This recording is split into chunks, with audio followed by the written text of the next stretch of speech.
Poderes de cura. Muitos curandeiros modernos buscam apoio no mundo dos espíritos e não nas religiões estabelecidas. Blanche Mason, que realiza curas em Nova York, explica que suas energias lhe são enviadas por 6 médicos do outro lado. Quando lhe perguntam, ele cita seus nomes, descreve-os e fala de seus favoritos. Eles fazem o trabalho, afirma. Eu não controlo nem dirijo. Ela conta que os primeiros indícios de que foram escolhidos como conduto para o mundo dos espíritos vieram quando amigos seus, que eram paranormais, transmitiram-lhe recados dos médicos, dizendo-me que eu devia e podia tratar os doentes, que os médicos estavam dispostos a trabalhar através de mim.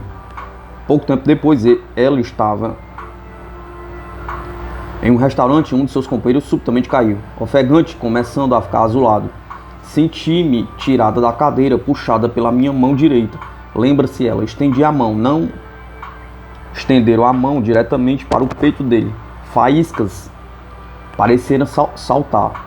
Ela sentiu um baque pesado e de repente o homem estava bem de novo. Meu amigo, que é paranormal, disse-me que tiveram coágulo e a energia o dissolvera. Na maior parte das vezes, Mason trata seus pacientes com imposição de mãos semelhantes a uma massagem. Os pacientes não se cansam de louvá-lo. Novas mães que lhe pediram ajuda para ter filhos, pessoas alegando ter melhorado suas condições cardíacas, pacientes de câncer cujas doenças supostamente entraram em remitência. Outra curandeira de Nova York, Barbara Ann Brennan, afirma que suas raízes estão nas antigas forças vitais universais. Ela descreve sua técnica como imposição de mãos que envolve o reequilíbrio do campo de energia humana que há em torno de todos nós. Isso é aproximadamente o que Mesmer se propõe a fazer, mas o que vem depois transcende Mesmer e seus discípulos de hipnotismo. Quando era menina e vivia em Wisconsin, Brennan tinha poucos amigos facilmente acessíveis. Então, como ela conta, passava a maior parte do tempo livre sentada pacientemente no bosque, esperando os pássaros e pequenos animais virem até ela. Naqueles momentos tranquilos do bosque, explica, entrei em um estado ampliado de consciência, no qual pude perceber coisas que estavam além da gama normal das experiências humanas. Ela recorda que sabia onde estava cada animal, sem ter que olhar para ele. Podia sentir a existência dele, conta ela. Então treinei a andar no bosque com os olhos vendados e senti as árvores muito antes de alcançá-las com as mãos. Percebi que as árvores eram maiores do que pareciam para o olho visível. Segundo afirma, ela aprendeu assim que as árvores têm à sua volta um campo de energia, que tudo está envolto por um campo de energia mais ou menos semelhante à luz de uma vela. Tudo estava ligado por esses campos de energia, tudo, inclusive eu mesmo. Eu vivia em um mar de energia. Brennan fez mestrado em física atmosférica e trabalhou por alguns anos como pesquisadora da NASA, antes de dedicar-se à cura em tempo integral. Ela começara a ver cores e formas em torno das cabeças das pessoas. Lembrou-se de suas experiências de infância no bosque. Isso foi o começo, diz ela, da alta percepção sensorial. As maiúsculas são dela, que ela descreve como a capacidade de ler o campo de energia que rodeia todas as pessoas. Ela afirma que pela meditação entra em um estado de consciência ampliada, que lhe permite ver um esboço dos males do paciente. As cores e formas que ela vê correspondem ao equilíbrio do campo. Cores claras e formas completas para as pessoas saudáveis, cores turvas e formais e formas indistintas para as pessoas enfermas. Brennan conta que de vez em quando recebe uma mensagem verbal direta sobre o campo de energia de uma pessoa. Em certa ocasião, quando ela estava com um paciente, uma voz que parecia de uma inteligência mais elevada do que a minha anunciou: ela está com câncer. Brennan viu então uma forma negra, pequena, triangular e com bordas irregulares no campo de energia da mulher, em um dos pulmões. Uma tomografia, segundo Brennan, confirmou a existência de um tumor maligno daquele tamanho e formato, naquele ponto preciso. Brennan acredita que ao combinar a imposição das mãos com o diagnóstico e a receita pela alta percepção sensorial, conseguiu interagir com o campo de energia de outra pessoa e reequilibrá-lo. Ela descreve um dia bem ocupado, em outubro de 1984, sua primeira paciente, a quem ela dá o nome de Jane, tiveram um aborto alguns meses antes.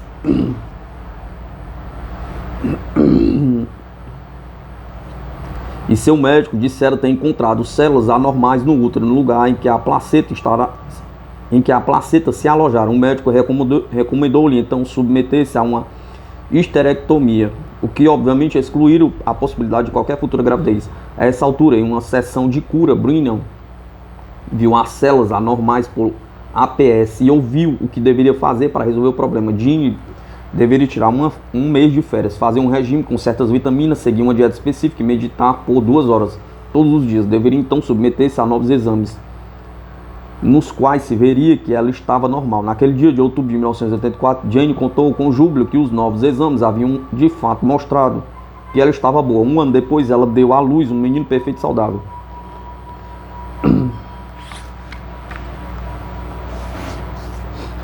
Milagres na boca.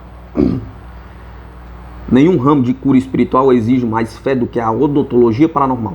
Enquanto outras curas podem ser explicadas como reações psicossomáticas, o toque da mão de um curandeiro dentário na bochecha de um crente pode supostamente tratar cáries com obturações de ouro, prata e porcelana que se materializam diante de testemunhas boquiabertas, ou mesmo fazer novos dentes vivos brotarem em maxilares adultos.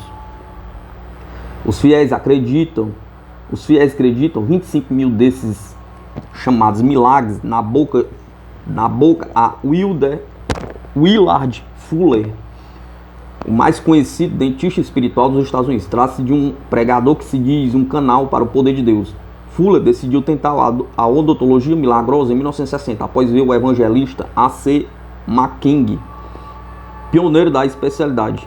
O método de Fuller é simples, ele dá golpes leves na bochecha dos necessitados e diz: em nome de Jesus, fica inteiro. Testemunhas que afirmam ter observado a formação de uma obturação dentro de uma boca descreveram como um pequeno ponto brilhante que se expande até preencher toda a cara. Uma mulher de 66 anos que pretendia obter apenas uma dentadura que se adaptasse melhor à boca, disse que 3 semanas após submeter-se ao tratamento de Fuller, nasceram 32 dentes maduros, plenamente formados. O trabalho de Fuller nunca foi demonstrado em condições cientificamente controladas.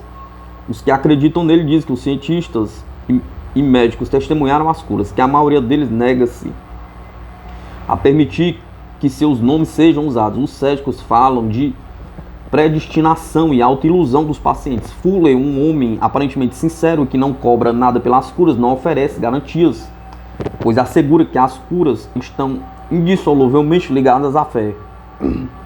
E quando tem problema com seus próprios dentes, vai a um dentista tradicional. À esquerda, o odontologista, o espiritual Willard Fuller, avança ao longo de uma fila de esperançosos, realizando supostamente tratamentos dentários milagrosos. Acima, ele ilumina com a lanterna a boca de um paciente para que o homem constate o trabalho feito, observado por Margaret Fuller, sua esposa e ajudante.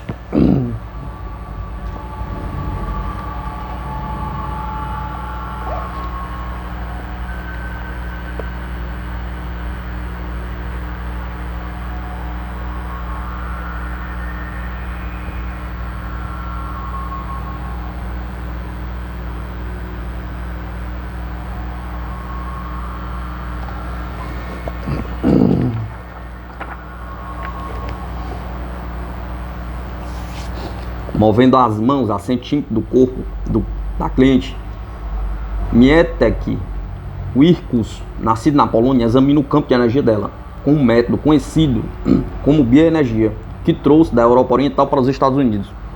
Ele alega sentir o frio ou o calor dos pontos problemáticos e depois saturá-los com a energia de suas mãos.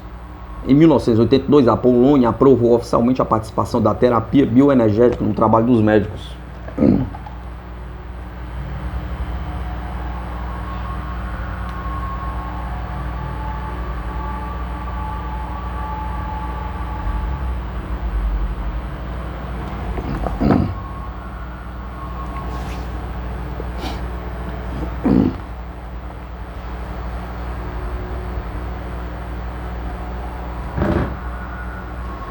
Barbara Brennan descreveu 3 outros pacientes que atendeu naquele dia de outubro.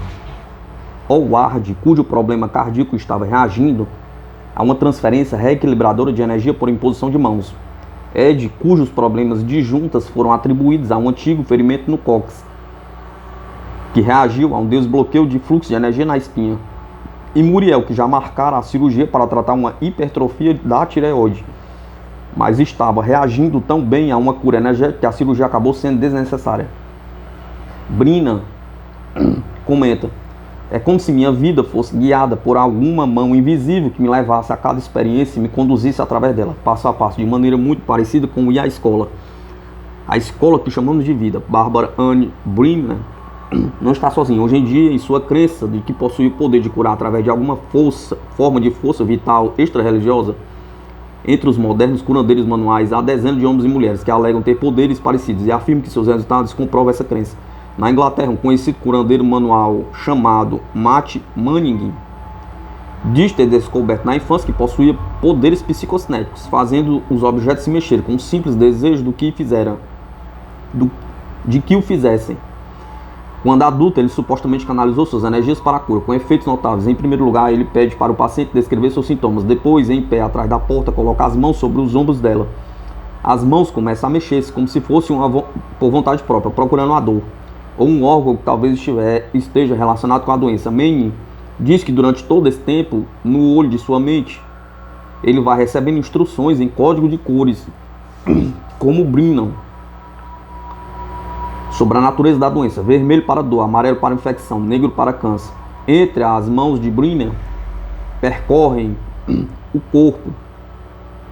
O paciente pode entrar em um transe leve. Alguns dizem sentir calor, que pode ser suave ou tão intenso que chega a ser quase insuportável, mas na verdade não há elevação da temperatura corporal. Outros pacientes relatam calafrios ou uma sensação de alfinetadas percorrendo os membros ou a espinha. Em geral, porém, não há reação alguma até o paciente repetidamente exclamar que a dor está diminuindo ou que o membro artrítico pode ser mexido pela primeira vez em muito tempo. A sensação de cura dura cerca de 30 minutos e meio. Estima que cerca de 2 em cada grupo de 3 pacientes melhoram. Na União Soviética, onde há menos antagonismo oficial a tais fenômenos supranormais do que no Ocidente, uma ex-garçonete de Moscou chamada Dzuna Davitashvili ficou famosa tratando seus pacientes com uma força vivificadora chamada de bioenergia.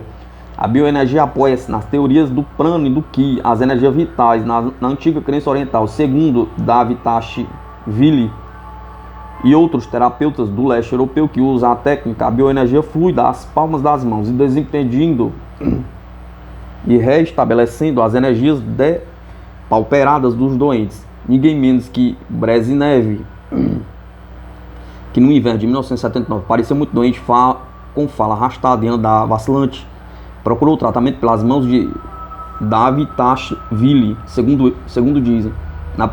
Na primavera seguinte, o líder soviético demonstrava uma melhora dramática. Embora aparentemente não tenha sido uma cura permanente, ele morreu menos de 3 anos depois. A fama trouxe a fortuna para a ex-garçonete, que, segundo contam, tinha uma agenda repleta de celebridades soviéticas na lista de espera, cobrando o equivalente a $250 por sessão. Nos Estados Unidos, a terapia da polaridade, uma prática curativa popular entre os seguidores da chamada Nova Era, também usa técnicas de imposição de mãos, supostamente para desfazer bloqueios de energia, mas como uma variação interessante. Introduzido pelo médico austríaco Randolph Stone na primeira década do século XX, a terapia da polaridade divide o corpo em polos de energia positiva e negativa.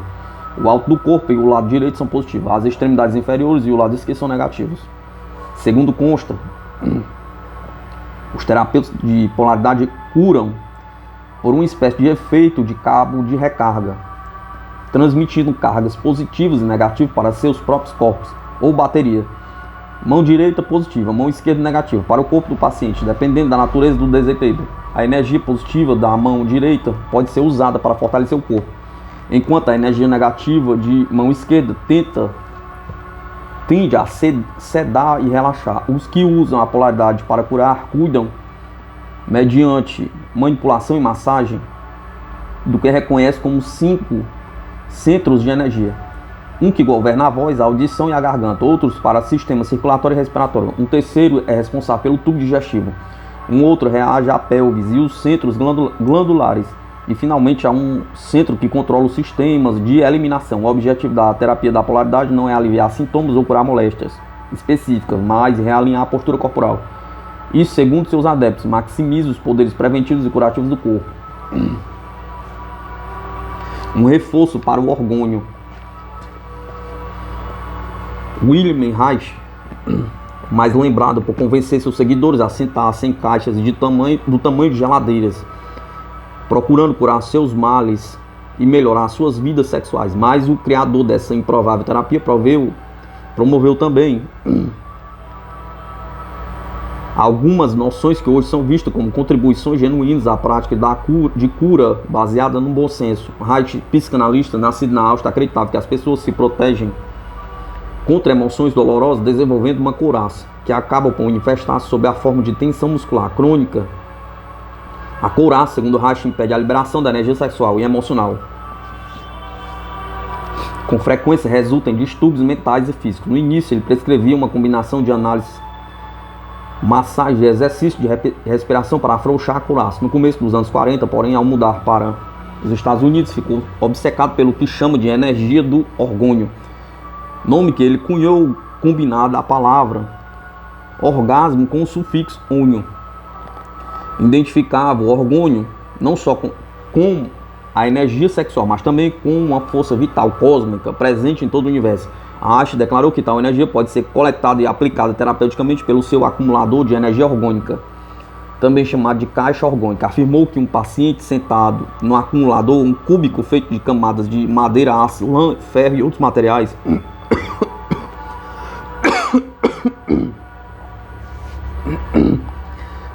sem quaisquer partes móveis ou eletrônicas, podia obter alívio para muitas moléstias, inclusive impotência e câncer. As autoridades federais não gostaram. Em 1957 ele foi preso por causa da distribuição interestadual dos seus aparelhos. Morreu nesse mesmo ano, aos 60 anos. Alexander Lowy, que estudou com Reich em 1940 a 1952, rejeitava a teoria do orgônio, mas apoiou-se na obra de Reich para desenvolver uma terapia de mente-corpo chamada bioenergética. Segundo Lowy, a bioenergética aumenta o nível de energia do corpo, promovendo a autoexpressão e restaura o fluxo das sensações. Em outras palavras, afrouxa a couraça. Isso é feito tanto por exercício de respiração profunda de movimentos quanto pela psicoterapia. Hoje em dia, a análise bioenergética é ensinada e praticada em muitos países. E a mesma técnica terapêutica ou outra semelhante é usada por profissionais e clientes que podem nem ter ouvido falar da bioenergética ou de Wilhelm Reich. Wilhelm Reich, acima com o colega Ola Hackness, no final dos anos 30, acreditava que a onipresente energia orgânica determinasse tanto o clima quanto a saúde humana.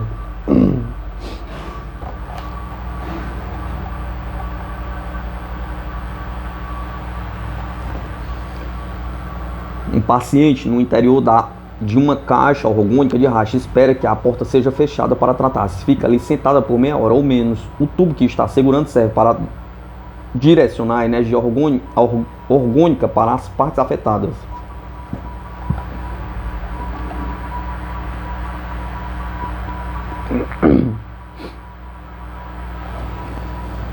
Alexander Lowy ajuda um cliente a alinhar o corpo para os exercícios respiratórios. O aumento da energia pela maximização do consumo de oxigênio é um dos principais componentes da bioenergética. Lowy afirma que os processos energéticos determinam tanto o funcionamento mental quanto o corporal.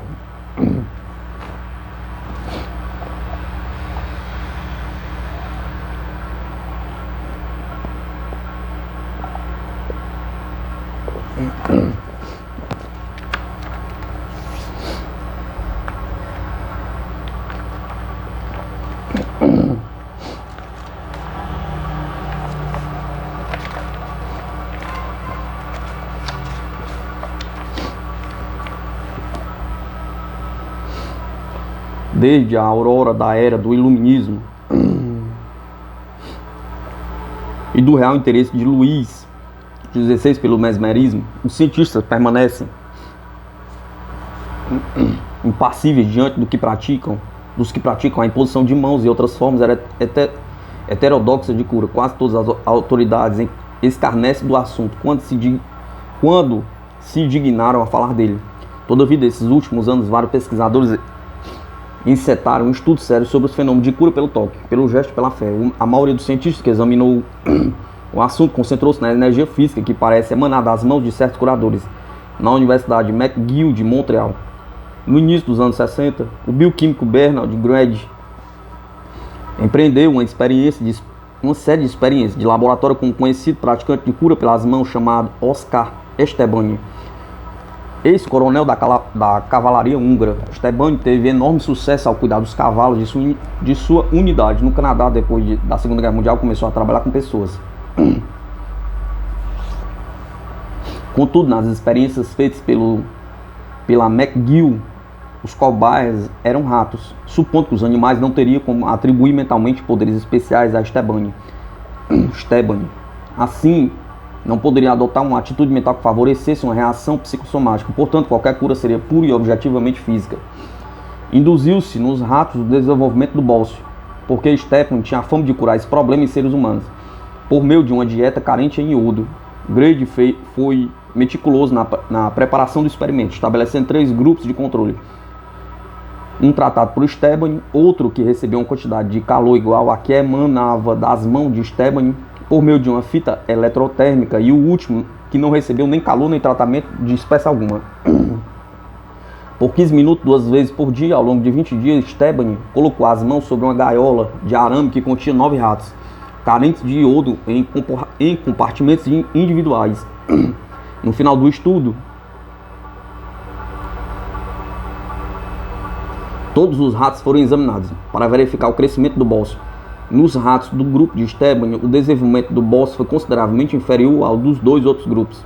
Grady e Estebany continuaram os testes, verificando o efeito exercido pelo ex-coronel sobre as feridas cirúrgicas. E mais uma vez, o grupo tratado por Estebany exibiu resultados notavelmente melhores do que os grupos de controle. Embora os críticos aleguem que a influência de Estebany foi mínima, posto que todos os ratos sararam antes do término da experiência. Em seguida, Grady fez com que Estebany trabalhasse com semente de cevada plantadas em vasos comuns de tufa. Estebany não tocava a semente diretamente, segurava um regador cheio com uma solução nutritiva durante 15 minutos por dia. Um regador de controle foi deixado sem tratamento. Mais uma vez, aparentemente, ele produziu resultados benéficos. As sementes regadas com a solução tratada por ele produziram plantas maiores e mais abundantes do que as sementes de controle. Outro pesquisador, a bioquímica Justa Smith, uma freira da Universidade de Rosario Hill, em Buffalo, no estado de Nova York, trabalhou com Estebany logo depois para testar a hipótese de que as mãos de um curandeiro exercem uma influência magnética sobre a atividade enzimática. Mandaram Estebany segurar um tubo com uma solução enzimática. Como as enzimas reagem às mudanças de temperatura, a solução foi mantida em uma temperatura condizente com a do corpo de Estebany. Periodicamente, Smith retirava uma amostra do tubo e testava para ver se a taxa de reação das enzimas estava acelerada. Estava, e a pesquisadora concluiu que o efeito das mãos de Estebany sobre a solução enzimática era semelhante à de sua exposição a um campo magnético, embora as situações estimulavam a reação das enzimas, e ela considerou que podia estar aí uma explicação para as mudanças no metabolismo celular. Em outras experiências, um membro da Academia das Ciências Soviética relatou ter solicitado a Dzuma Davitashvili que tratasse tecidos epidérmicos ulcerados sob condições de laboratório. Segundo o relato do acadêmico, a energia curativa de Dzuma acelerara muito o processo de secagem, pelos quais tais úlceras começaram a curar-se. O processo completou-se em escassos 15 minutos, escreveu ele. E 5 minutos depois disso, uma leve película roseada apareceu, evidenciando a formação de células de pele. Do mesmo modo, um pesquisador chamado Kit Pedler realizou uma experiência na Inglaterra com Matt Manning, na qual o curandeiro demonstrou um poderoso efeito sobre o crescimento celular. O conteúdo de um frasco que ele estava tratando mostrou mudanças bioquímicas significativas, comparado com o que estava sendo manipulado por Pedler e com o outro, que não estava sendo tocado. Entre outras coisas, os curandeiros espíritos, como Barbara Ann Brennan e Matt Manning, afirmam que são capazes de distinguir um campo de energia emitido pelo corpo humano. Segundo eles, esse campo tem a aparência de uma aura ou halo de cores. Alguns pesquisadores asseveram que esse campo de energia pode ser capturado em filme pela fotografia kirliana, uma técnica que combina filme fotográfico com placa de metal eletrificada. Os céticos não se dispõem a considerar a fotografia kirliana como prova empírica em pesquisa científica. No entanto, esse meio tem suscitado certo interesse. Em estudos da Universidade da Califórnia, em Los Angeles, Thelma Moser relatou que as fotografias kirlianas indicavam um nível maior de emanação de energia nos curandeiros do que nas pessoas comuns. Além disso, afirmou que as fotos dos dedos das palmas das mãos desses praticantes durante a cura mostravam uma aura notavelmente mais forte do que em qualquer outro momento. As mãos de Olga Orhal, por exemplo, exibiam densos clarões de luz alaranjada e avermelhada quando ela estava curando, e que não ocorria quando ela estava em repouso. Também na Universidade da Califórnia, Valerie Hunt e outros estudaram a correlação entre as mudanças na debilíssima atividade elétrica do tecido vivo do corpo e a percepção por parte do curandeiro do campo de energia corporal. Ligaram eletrodos à pele de uma cobaia voluntária para medir a frequência dos sinais de baixa milivoltagem do corpo durante uma série de profundas massagens musculares pela técnica chamada Rolfing. Os sinais eram transmitidos a um osciloscópio que produzia ondas de cores diferentes em uma tela. A reverenda Rosalie Brueri, do Centro da Luz Curativa de Glendale, estava na sala durante as sessões. Pediram a ela para observar as várias auras que ela visse e comentar o que ia vendo em um gravador. As percepções de Brueri foram então comparadas com sinais eletrônicos, com as quais coincidiram persistentemente.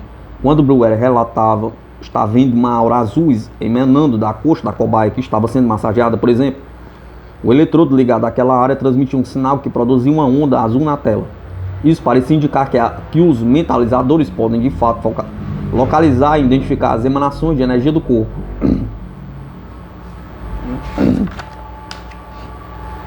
Após mais de 25 anos estudando pessoas que curaram por imposição de mãos, Bernard Gray, da Universidade McGill, chegou a uma conclusão que gerou controvérsia. Deve-se admitir, declarou ele, que há algum agente físico, uma energia responsável pelos efeitos.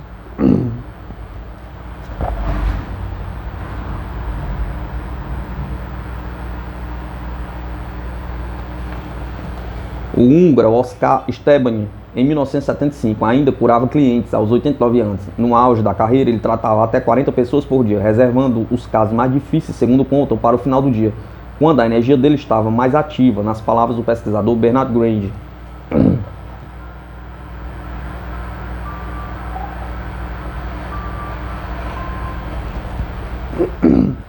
Em uma pesquisa feita em 1981, Bernard Gray reuniu dois grupos de 4 bananas, semelhantes em tamanho e cor. Durante 7 minutos por dia, o curandeiro George Ely segurava nas mãos um grupo de bananas, enquanto o colega segurava o outro. No quarto dia, as bananas seguradas por Ely estavam mais escuras e mais duras do que as do grupo de controle. Gray concluiu que tal efeito era produzido por uma temperatura mais alta nas mãos.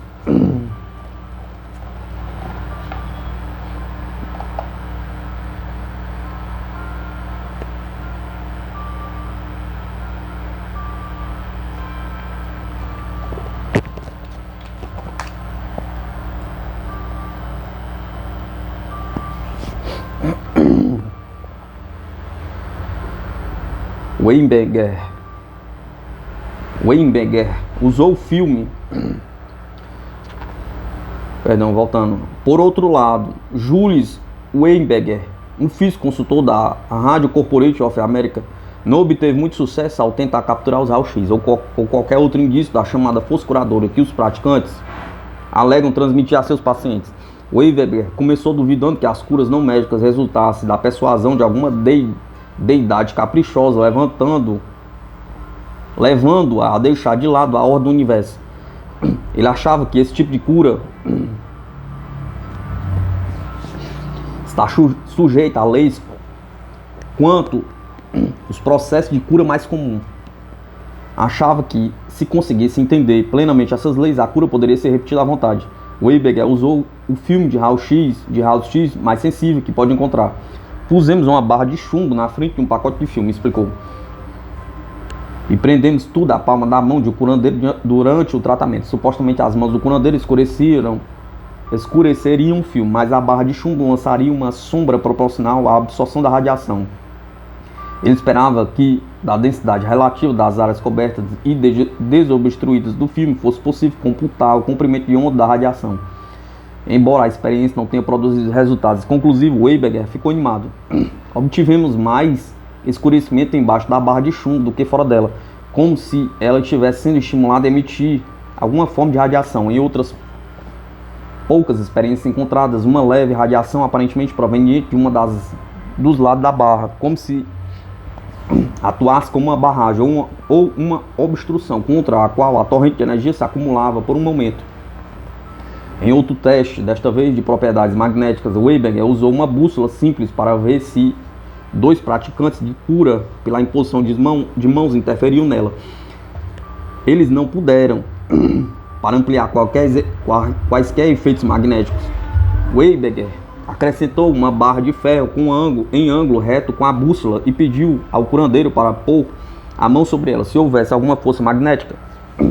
Explicou Weiberger. A presença da barra multiplicaria a força e a agulha da bússola mudaria de posição. Nada aconteceu. Considerando o estado ambíguo da investigação científica, não é surpreendente que a imposição de mãos e outros supostos métodos supranormais de cura sejam vistos com amplo ceticismo. O que não sejam poucas as acusações de franca vegarice. Olga Worman disse certa vez que 90% dos que proclamam praticar a cura pela fé são impostores. Para ilustrar isso, ela gostava de contar a história de um jantar festivo para o qual o ministro dela, o reverendo Albert Day, foi convidado. Durante o jantar, o clérigo notou que a moça contratada para ajudar a servir a refeição praticamente arrancava os pratos para levá-los em óbvia pressa de acabar logo e ir embora. Depois do jantar, o ministro foi assistir a uma reunião de um curandeiro na região. Em meio às rezas, de repente apareceu arrastando-se em estado lastimável e apoiada em muletas, ninguém menos que a moça que servira o jantar. O ministro assistiu com interesse enquanto ela era tocada pelo curandeiro e atirava em seguida as muletas longe, exclamando: "Aleluia, estou curada." Alcançando-a depois da reunião, o senhor Day perguntou-lhe por que se prestava aquele espetáculo enganador. "Ora, ele me paga", replicou ela. "Venho todas as noites e ganho mais dinheiro dele do que em meu trabalho. Os registros estão repletos de exemplos de charlatões. No entanto, até mesmo os curandeiros mais honestos e dedicados podem encontrar-se sob os holofotes cruéis da crítica. Entre esses críticos contundentes está o Dr. William Nolan, famoso cirurgião de Minnesota. Nolan passou 18 meses estudando a literatura sobre curas paranormais em busca de casos que ele pudesse considerar como adequadamente documentados. Não encontrou um só. Em seu livro de 1974, intitulado Cura, um médico em busca de um milagre, Nolan fala em nome de muitos membros da profissão médica, quando aponta suas armas para a força curativa magnético vital. Ele conta o caso de um curandeiro magnético ao qual ele se refere como Sr. A, cujas vozes interiores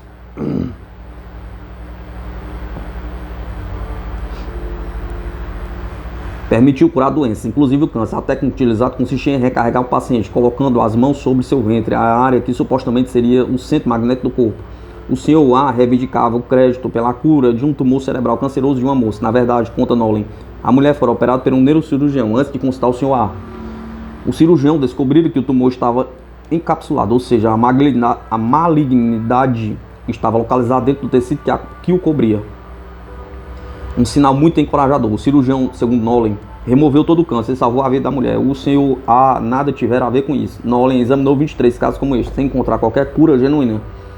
Nolan também questiona os praticantes da cura pela fé que dizem: "Eu não curo, o Espírito Santo cura através de mim." Isso é muito conveniente, afirma Nolan. Se o paciente não melhora, o Espírito Santo leva a culpa. Ou o paciente, por não ter bastante fé, de qualquer modo, o ônus da culpa não recai sobre o curandeiro. Nolan concorda que certas técnicas, particularmente a hipnose, elevam a susceptibilidade do paciente a sugestão, e concorda também que a hipnose ou a sugestão podem muitas vezes curar pacientes cujos sintomas não sejam nem mencionados nem orgânicos, e sim de natureza neurótica ou histérica. Tais queixas podem incluir um súbito problema com a função sensorial ou uma paralisia inexplicável. Um homem que está prestes a perder o emprego pode acordar um dia cego de um olho, por exemplo, ou uma mulher cujo filho acaba de ser preso por drogas pode descobrir que não consegue mais mexer o braço direito. Nolan chama esses fenômenos de histeria de conversão e admite que os curandeiros alcançam algum sucesso nessas áreas, mas acha que qualquer pessoa poderia fazer o mesmo, inclusive ele próprio. O clínico relata o caso de uma paciente, Louise, que perdeu a voz depois que o marido morreu em um acidente. O exame clínico constatou que suas cordas vocais estavam perfeitas, mas mesmo assim 4 anos se passaram e ela conseguia emitir apenas sussurros. A certa altura, o Dr. Nolan precisou operar a vesícula dela e na ocasião contou-lhe uma mentira inofensiva. Louise, para operar você tivemos que passar um tubo pela sua traqueia para dar anestesia e notamos que suas cordas vocais estavam um pouco coladas, então eu a separei. Aposto que esta era a causa de você estar sussurrando todos esses anos. Acho que até amanhã sua voz voltará ao normal. No dia seguinte, Louise era todo sorrisos, falando com voz normal. Que maravilha, Dr. Nolan, disse ela. Separar as costas funcionou mesmo, muito obrigada. Alguns afirmam que um cristal balançando sobre os chakras do corpo diagnostica problemas. A rotação anti-horária indicaria um bloqueio de energias.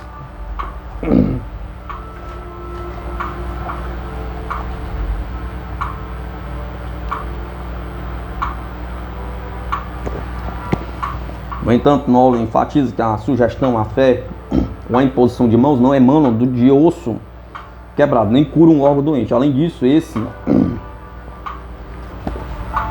esses tratamentos não científicos podem ser extremamente perigosos se mascararem sintomas ou enganarem um paciente, levando a deixar de consultar um médico qualificado. Nolan rememora um infeliz caso de uma mulher cujas agoniantes dores nas costas foram aliviadas até o dia em que suas vértebras cancerosas se partiram. Os sintomas, dores, náuseas, tonturas podem ser puramente psicológicos, disse o médico, mas também podem ser sinais de alerta de perigosas doenças orgânicas. Quando os curandeiros tratam doenças orgânicas graves, mantêm os pacientes afastados de uma possível ajuda eficaz, capaz de salvar suas vidas. O praticante da cura torna-se o propiciador da morte. Após emitir esse juízo, porém, Nolan acrescenta rapidamente que a profissão médica tem muito a aprender dos curandeiros. Em algumas áreas, pessoas inteligentes, às vezes, procuram terapias alternativas por se sentir negligenciadas por seus médicos, acredita ele. A cura do câncer generalizado, da esclerose múltipla e dos distúrbios cerebrais congênitos continua além dos poderes da medicina ortodoxa. Nesses casos, muitas vezes os médicos dizem francamente aos pacientes que não podem ajudá-los. Mas os curandeiros, escreve Nolan, nunca dizem não posso ajudá-lo. Oferecem calor, cuidados e esperanças, diz Nolan. E a profissão médica pode aprender com eles uma lição de compaixão. O psicólogo californiano Richard Heckley orienta exercícios respiratórios de uma cliente. A técnica do trabalho corporal de Heckley inclui terapia da palavra, toque e movimento para interagir melhor corpos e mentes.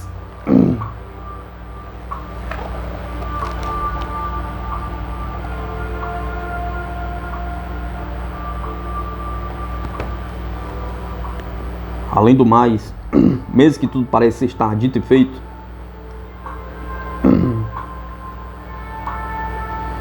ninguém pode prever com certeza infalível o que a mente e o corpo são capazes de realizar. O paciente que tem fé seja em um poder divino mais elevado,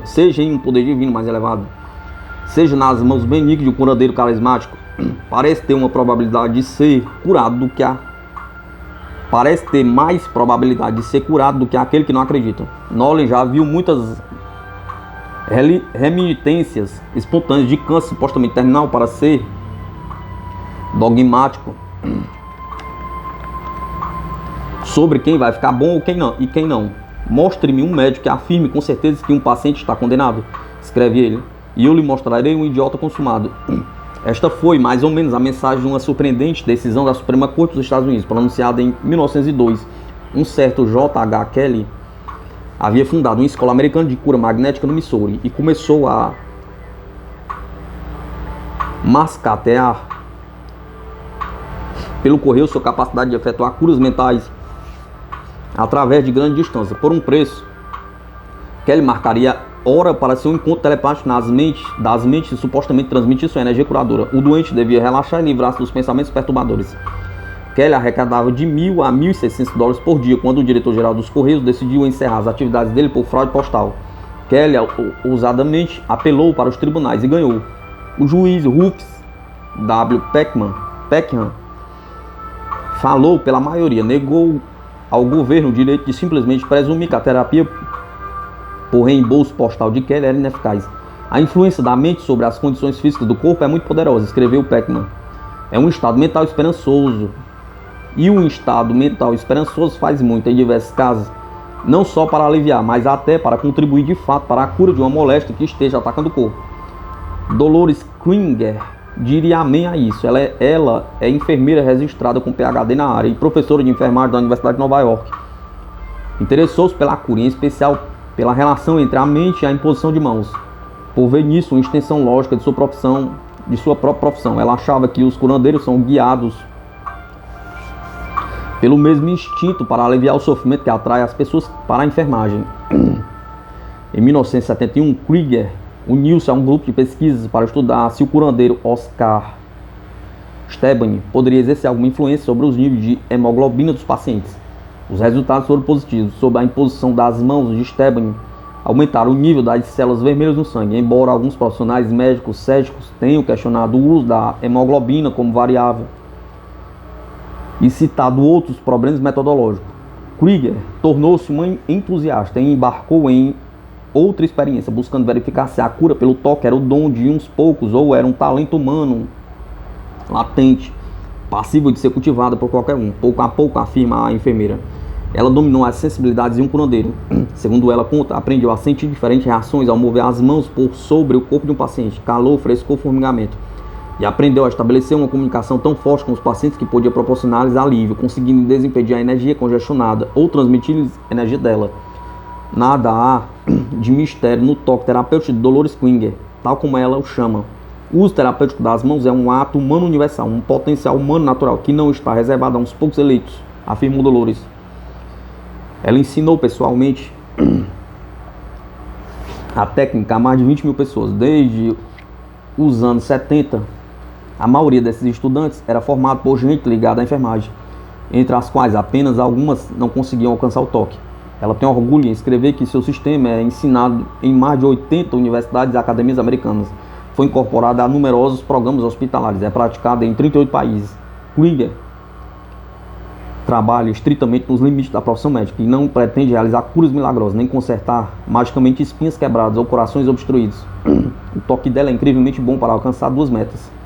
Provoca uma profunda sensação de relaxamento do paciente. É altamente eficaz para aliviar a dor.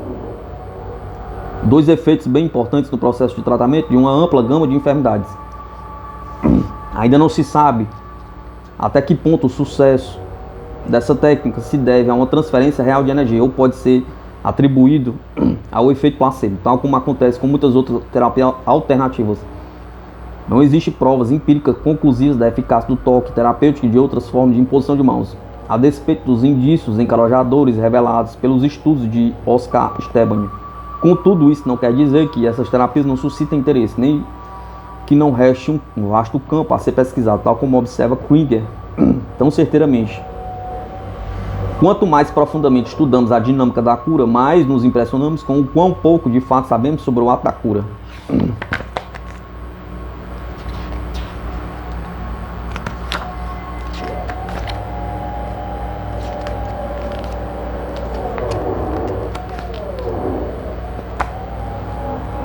Poderes de cura.